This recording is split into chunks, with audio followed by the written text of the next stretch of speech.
ನಮಸ್ಕಾರ. ವನಜಾ ಮಲೆನಾಡು ಬಂದಾಯಿತು, ಹೊಸ ವಿಡಿಯೋ ತಂದಾಯಿತು. ಬನ್ನಿ ಇವತ್ತು ಕೃಷ್ಣ ರುಕ್ಕು ಸೀರಿಯಲ್ಲು ಹೇಗೆ ಮೂವ್ ಆಗುತ್ತೆ, ಏನು ಸ್ಟೋರಿ ನೋಡೋಣ. ಅದಕ್ಕೆ ಮುಂಚೆ ನನ್ನ ವಿಡಿಯೋಕ್ಕೆ ಸಬ್ಸ್ಕ್ರೈಬ್ ಮಾಡ್ಕೊಳ್ಳಿ, ಹಾಗೆ ಒಂದು ಲೈಕ್ ಕೊಡಿ. ಕೃಷ್ಣ ಅಪ್ಪನಿಗೆ ಮಸಾಜ್ ಮಾಡ್ತಾ ಇದ್ದಾನೆ, ಕಾಲು ನೋವಾಗಿತ್ತು ಅಂತ ಹೇಳ್ಬಿಟ್ಟು ಅದು ಪ್ರೆಷರ್ ಪಾಯಿಂಟ್ ಎಲ್ಲ ಹಿಡ್ದು ಎಣ್ಣೆ ಹಚ್ಚಿ ಎಲ್ಲ ಮಾಡ್ತಿದ್ದಾನೆ. ಮತ್ತು ಅಪ್ಪ ಎಚ್ಚರ ಆಗಿದ್ದಾಗ ಡಾಕ್ಟ್ರು ಏನು ಬೇಕಾಗಿಲ್ಲ ಬರೋದು ಅಂತ ಹೇಳಿ ಫೋನ್ ಮಾಡಿದರು ಅಪ್ಪ ಅಂತ ಹೇಳ್ತಾನೆ. ಸರಿ ಅಂತ ಕತ್ತಿಂಗ್ ಅಳ್ಳಾಡಿಸ್ತಾನೆ ಅವರಪ್ಪ. ಆಮೇಲೆ ಇಲ್ಲಿ ಅಣ್ಣ ಒಬ್ಬ ತಮ್ಮ ಒಬ್ಬ ಬಂದು ನೋಡ್ತಾ ಇರ್ತಾರೆ. ಕೃಷ್ಣ ರುಕ್ಕುನ ನೆನೆಸ್ಕೊಂಡು ಭಾಳ ಫೀಲಿಂಗ್ ಮಾಡ್ಕೋತಿದ್ದಾನೆ ಕಣೋ. ರುಕ್ಕುನ ಹೇಗಾದರೂ ಮಾಡಿ ಮೀಟ್ ಮಾಡಿಸ್ಬೇಕು ಅಂತ ಮಾತಾಡ್ತಾ ಇರ್ತಾರೆ. ಆಗ ಮಾತಾಡ್ತಿದ್ದಾಗ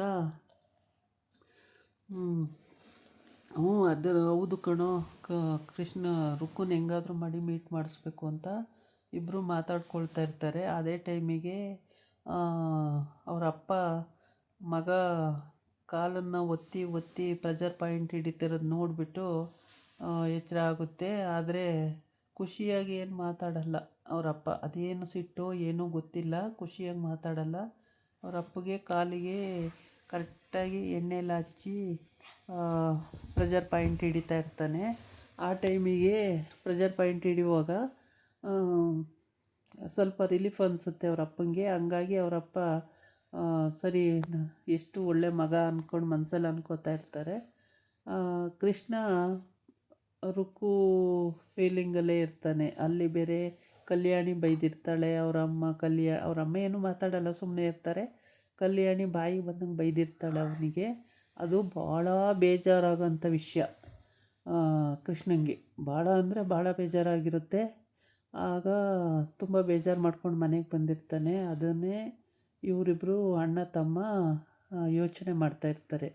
ಹೇಗಾದರೂ ಮಾಡಿ ರುಕ್ಕುನ ಒಂದು ಸಲ ಮೀಟ್ ಮಾಡಿಸ್ಬೇಕು ಕಣೋ ಕೃಷ್ಣಗೆ ಅಂತ ಹೇಳ್ಬಿಟ್ಟು. ಸರಿ ಹಂಗೆ ಮಾಡೋಣ ತಾಳು ಅಂತ ಯೋಚನೆ ಮಾಡ್ತಿರ್ತಾರೆ. ಆವಾಗ ಪ್ರೆಷರ್ ಬಿದ್ದಿರುತ್ತೆ. ರುಕ್ಕು ಭಾಳ ಬೇಜಾರು ಮಾಡ್ಕೊಂಡಿರ್ತಾಳೆ. ಥಿಯೇಟ್ರಿಗೆ ಕರ್ಕೊಂಡೋಗಿ ಫಿಲಮ್ ನೋಡೋಕ್ಕೆ ಹೋಗಿ ಅಲ್ಲಿ ಬೆಂಕಿ ಬಿದ್ದು ಅವಳು ಪ್ರಜ್ಞೆ ತಪ್ಪಿ, ಅವಳಿಗೆ ಪ್ರಜ್ಞೆ ಬರೋಷ್ಟರೊಳಗೆ ಹಾಸ್ಪಿಟ್ಲೆಲ್ಲ ಕರ್ಕೊಂಡೋಗಿ ತೋರಿಸಿ ಕರ್ಕೊಬಂದು ಚೆಕಪ್ ಮಾಡಿಸಿ ಎಲ್ಲ ಮಾಡಿ ಬಿಟ್ಟು ಬರೋವಾಗ ತುಂಬಾ ಅವಳು ಬೇಜಾರು ಮಾಡ್ಕೊಂಡಿರ್ತಾಳೆ. ತಂಗಿ ಬಗ್ಗೆನೂ ಭಾಳ ಬೇಜಾರಾಗಿರುತ್ತೆ. ಹಾಗಾಗಿ ಭಾಳ ಅಂದರೆ ಭಾಳ ಬೇಜಾರು ಮಾಡ್ಕೊಂಡಿರ್ತಾಳೆ. ಅಷ್ಟಿಷ್ಟು ಬೇಜಾರು ಮಾಡ್ಕೊಂಡಿರಲ್ಲ, ಮುಖ ತೋರ್ಸೋಕ್ಕೂ ಆಗಲ್ಲ. ಅದಕ್ಕೋಸ್ಕರ ಹೇಗೆ ಅಂತ ಇವರು ಯೋಚನೆ ಮಾಡ್ತಿರ್ತಾರೆ. ಕಲ್ಯಾಣಿ ಬೈದಿರೋ ವಿಷಯನ ಕೃಷ್ಣ ಹೇಳಿರಲ್ಲ ಅನಿಸುತ್ತೆ ವಿನಯ್ಗೆ. ಹೇಳಿದರೆ ಯಶೋದೆಗೆ ಕೃಷ್ಣ ಹೇಳಿರಲ್ಲ, ವಿನಯ್ಗೂ ಹೇಳಿರಲ್ಲ. ಹಾಗಾಗಿ ಇವ್ರಿಗೆ ಆ ವಿಷಯಗಳು ಯಾವೂ ಗೊತ್ತಿಲ್ಲ. ಹೇಳ್ಬೇಕಂದ್ರೆ ಗೊತ್ತಾದರೆ ಏನು ಮಾಡ್ಬೋದು ಅಂತ ಯೋಚನೆ ಮಾಡ್ಬೋದು. ಈ ಕಡೆ ಅಮ್ಮ ನಾನು ಡ್ಯೂಟಿಗೆ ಹೋಗ್ತೀನಮ್ಮ ಇವತ್ತು ಅಂತೇಳ್ಬಿಟ್ಟು ಹೊರಟಿರ್ತಾಳೆ ರುಕ್ಕು. ಅದಕ್ಕೆ ಅವ್ರ ಅಮ್ಮ ಹೇಳ್ತಾರೆ, ರುಕ್ಕು ಇರು ಒಂದು ನಿಮಿಷ ನಿನ್ನ ಹತ್ರ ಮಾತಾಡಬೇಕು ಅಂತೇಳಿ.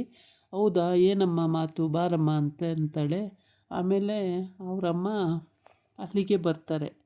ಬಂದು ಅವರಮ್ಮನೂ ಬರ್ತಾರೆ, ತಂಗಿನೂ ಬರ್ತಾಳೆ, ಎಲ್ಲ ಬರ್ತಾರೆ. ಏನು ಮಾತಾಡಬೇಕು ಹೇಳಮ್ಮ ಅಂತ ಹೇಳಿ. ಸರಿ ಏನು ಮಾತಾಡೋದು ಅಂತ. ಅಲ್ಲ ಇನ್ನೊಂದು ವಾರ ನೀನು ಆಫೀಸ್ಗೆಲ್ಲ ಹೋಗೋದು ಬೇಡ, ನೀಟಾಗಿ ಹುಷಾರು ಮಾಡ್ಕೊ, ಫಸ್ಟು ಹುಷಾರು ಮಾಡ್ಕೊಂಡು ಆಮೇಲೆ ಹೋಗುವಂತೆ, ಈಗ ಹೋಗೋದು ಬೇಡ ಅಂತ ಹೇಳ್ತಾರೆ. ಅದಕ್ಕೆ ಅವಳು ಹೇಳ್ತಾಳೆ, ಅದು ಹೆಂಗಮ್ಮ ಆಗುತ್ತೆ, ಆಫೀಸಿಗೆ ಹೋಗಲೇಬೇಕಲ್ವ, ಸುಮಾರು ವರ್ಕು ಎಲ್ಲ ಇರುತ್ತೆ, ಹಂಗಿರೋಕ್ಕಾಗಲ್ಲ ಕಣಮ್ಮ ಅಂತ ಹೇಳ್ತಾಳೆ. ಇಲ್ಲ ನಿನಗಿನ್ನೂ ಹುಷಾರಾಗಿಲ್ಲ, ನೀನು ಹುಷಾರಾಗೋವರೆಗೂ ಹೋಗೋದೇ ಬೇಡ ಅಂತ ಹೇಳ್ತಾಳೆ. ಅದಕ್ಕೆ ರುಕ್ಕು ಹೇಳ್ತಾಳೆ, ಅದು ಹೆಂಗಮ್ಮ ಆಗುತ್ತೆ, ಅಷ್ಟೊಂದು ವರ್ಕ್ ಪ್ರೆಷರ್ ಇದೆ, ಮತ್ತು ಸರ್ ಏನು ಅನ್ಕೋತಾರೆ, ಬೇಡ ಸೂರ್ಯಪ್ರಕಾಶ್ ರಾವ್ ಸರ್ ಏನಾರು ಅನ್ಕೋಬಿಟ್ರೆ ಕಷ್ಟ, ಬೇಡ ನಾನು ಹೋಗ್ತೀನಿ ಅಂತ. ಬೇಡ ಹೋಗೋದು ನೀನು ಅಂತೇಳಿ ನಿಲ್ಲಿಸಿರ್ತಾರೆ. ಇದೇ ವಾದ ವಿವಾದ ನಡೀತಾ ಇರುತ್ತೆ. ಮತ್ತು ಕಲ್ಯಾಣಿ ಬೇರೆ ಬೇಜಾರು ಮಾಡ್ಕೋತಾಳೆ. ಇಷ್ಟೆಲ್ಲ ಆಗಿದೆ, ಅವಳು ಮಾತಾಡಿಸ್ಬೇಡ ಅಂತಲೂ ಕೂಡ ಹೇಳಿದ್ಲು. ಆದರೂ ನೀನು ಕೂಡ ಅಲ್ಲಿ ಫಿಲಮ್ಗೆಲ್ಲ ಹೋಗಿದ್ದೀರಾ ಜೊತೆಯಾಗಿ, ಅದು ಬೇರೆ ಅವಳಿಗೆ ಸಿಟ್ಟು ಬಂದಿದೆ.